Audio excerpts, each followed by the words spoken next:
Participle. What is past participle? Past participle is a non-finite verb. It's a non-finite verb which is the third form of verb and works like an adjective. Okay, third form of verb. Now what is this third form? First form, second form. So V1, V2, V3. That is what third form of verb. So we are going, today I will send along form of verb. So it's a non-finite verb. That is the definition of it. It is a non-finite verb which is the third form of verb and it works like an adjective. So it in a sentence, when you see past participle, it looks like an adjective over there, but it is formed from the third form of verb. Now look at this sentence. Driven by hunger, he killed himself. Driven by hunger, he killed himself. So this word driven over here is the third form, right? Third V3 form. So that is what is called as past participle. Okay, driven by hunger. So it is looking like an adjective in the sentence. Driven by hunger, he killed himself. Next one you can see, we saw the trees laden with fruits. We saw the trees laden with fruits. So over here you can see the word laden. That is the past participle form. Now let us see the uses of the past participle. Uses of the past participle. This is what we are going to see in this. The first use of the past participle is that it is used as an adjective.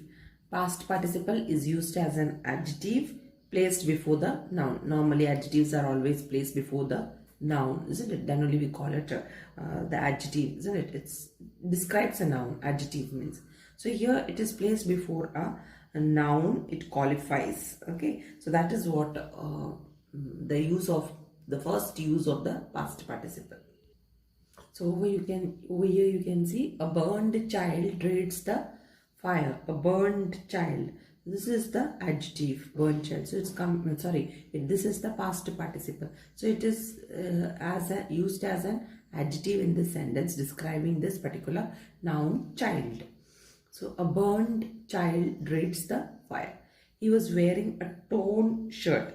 So in this also you can see the past participle. He was wearing a torn shirt. So it's here the past participle is describing the noun shirt. So it is an adjective placed before the noun which it is qualifying, right? So it's speaking more about the noun. So here you can see it is speaking more about shirt.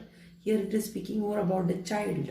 So it's an adjective. It's used as an adjective before the noun it qualifies. This is the first use of past participle. Next, past participle is used as an object complement placed before and after. Past participle is used as an object complement. It is used as an object complement placed after the object. It can be noun or pronoun. For example, so over here you can see it is used as an object complement, right? So it's used as an object complement placed after the object. I found him. So after the object it is coming. So here you have the pronoun. I found him. So here this is the object, isn't it? So it is placed after the object. The word tired. Tired is a past participle and tired is placed after the object him. So this is what we are seeing. So it is used as an object complement placed after the object. So in the next sentence you can see he had his shoes. So he had his shoes. So this is the object over here, shoes, isn't it? So past participle is placed after it, cleaned. He had his shoes cleaned. So you have the word at the end of it. So placed after the object. So you can see over here, shoes. Shoes is the object over here. He had his shoes. So placed after it, the word placed after it is the past participle. Past participle is formed after the object. Thirdly, past participle is used as a subject. It is used as a subject complement. Thirdly, it is used as a subject complement. So we have three uses we have seen already, isn't it? Firstly, it is used as an adjective. Secondly, it is used as an object complement. Thirdly, it is used as a subject complement. Subject complement placed after verbs like be, seen, this word, be seen, after these words, be seen, appear, these type of words. So as a subject complements placed after the verbs like be, seen and appear. So over here you can see it is used as a subject. He appears bored. He appears bored. After the word appears, you have the past participle. The man seems worried. After the word seems, you have the past participle. So this is the third use. Fourthly, it is used as an adjective phrase. Fourthly, it is used as an adjective phrase. This is the fourth use of past participle. It is used as an adjective phrase. Generally, it is put after the noun it is qualifying, right? The noun which it qualifies. So you can see the example. So here, fourthly, it is used as an adjective phrase, generally which is put after the noun it qualifies. So you can see books read in childhood are forgotten. Books read. The same word read. When you use in the past form, we use the word as read, right? Read. Okay, the spelling is same, but the pronunciation is different. Word is same, but the pronunciation is different because it is the past form, isn't it? The V3 form of verb over here. Books read in childhood are forgotten. So over here, read, it is a past participle. Books read. So it is used as an adjective phrase over here. It is put after the noun it is qualifying, right? It is put after the noun which is qualified. So what is the noun which qualifies? Books, isn't it? Books read in childhood are forgotten. We can have one more example. The man wanted by the police is here. The man wanted by the police. So you can see over here adjective phrase wanted. The man wanted by the police is here. So this is the adjective phrase in this particular sentence, wanted, right? The man, so it is placed after this noun, man, and it is qualifying this noun, the man wanted. Who's wanted? The man, right? So it's qualifying the noun, the man. Man wanted by the police is here. So here it is used after the noun which it is qualifying. This is the past participle verb. Next use of past participle is to express an earlier action. To express an earlier action of the same subject. To express an earlier action of the same subject. This is the other use of the past participle. So that example you can see over here. To express an earlier action of the same subject. Deceived by his friends, he killed himself. Deceived by his friends, he killed himself. So up here the sentence is he killed himself. Okay, deceived by his friends. So you can see over here it is used to express an earlier action of the subject. Deceived by his friends. So this is the subject, he killed himself, isn't it? So it's spoken deceived by his friends. So this is the action over here, earlier action of the subject. Next one you can see beaten by the enemy, the soldiers fled. So we are speaking about the soldiers. So beaten by the enemy. So here past participle form is beaten and it is expressing an earlier action of the particular subject, soldiers. Okay. So it's speaking about more about the earlier action of the soldiers. So that is what it is expressing, an earlier action of the same subject mean. Next, let us move to the next use. Sixth use of past participle. Sixth use of past participle is to form the passive voice. You learned active passive voice in your previous class. So this year also we will be having a revision of the same. The form of, to express the form, to form the passive voice, we use past participle. For example, you have a bridge is being built. Okay, a bridge is being built. So over here you have being built.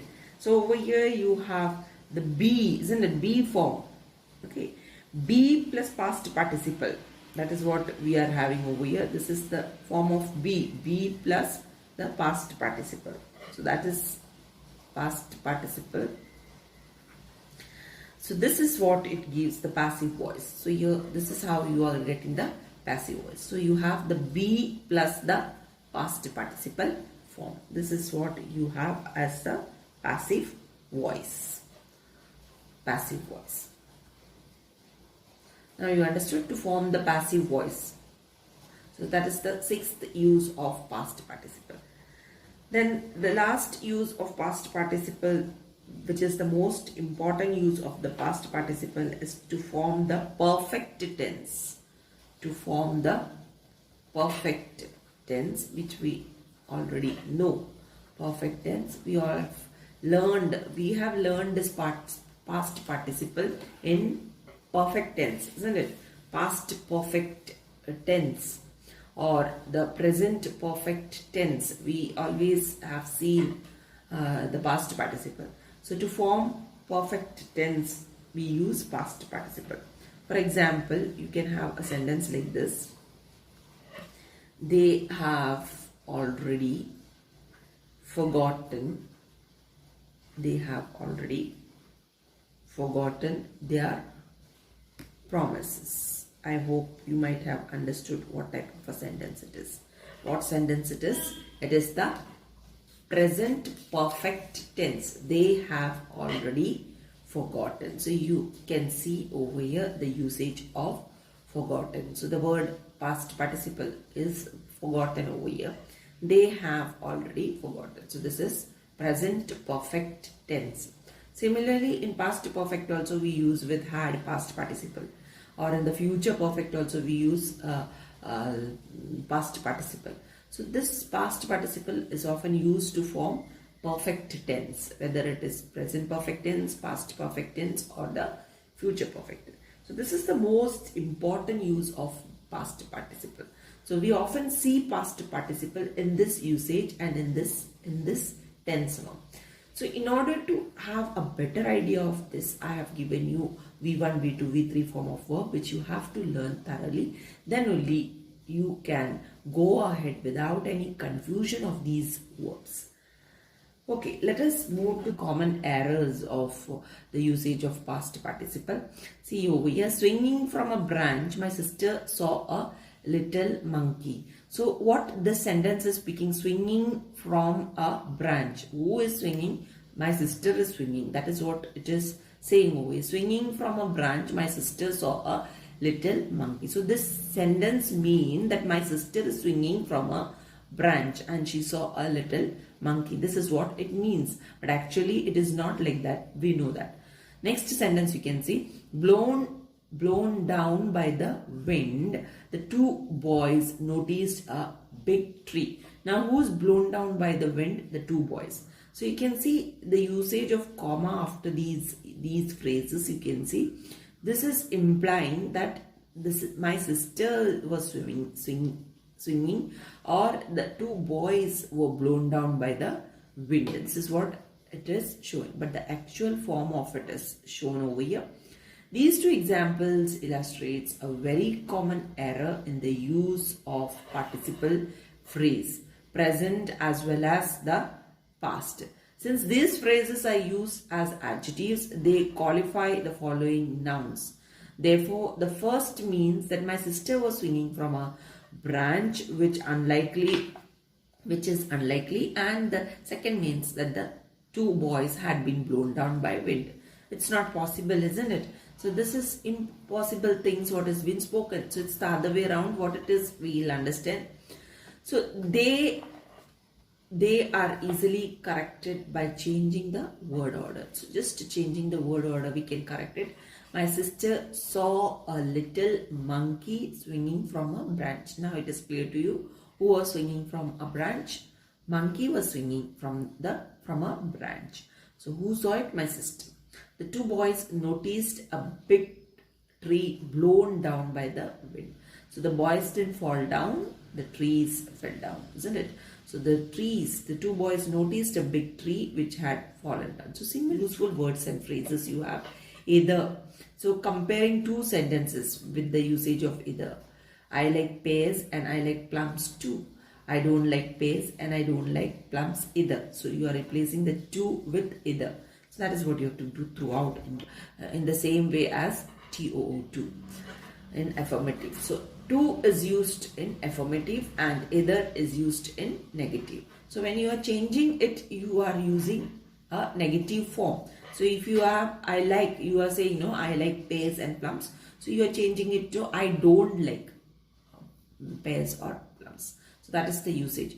To is used in the positive. I like pears and plums. To, this is positive sentence. So this you have to take care. I know him and I know his brother too. So when you are changing this, it should be a negative form. I don't know him. Okay. And I don't know his brother either. So this is what you have to write. So you can't just write it over here.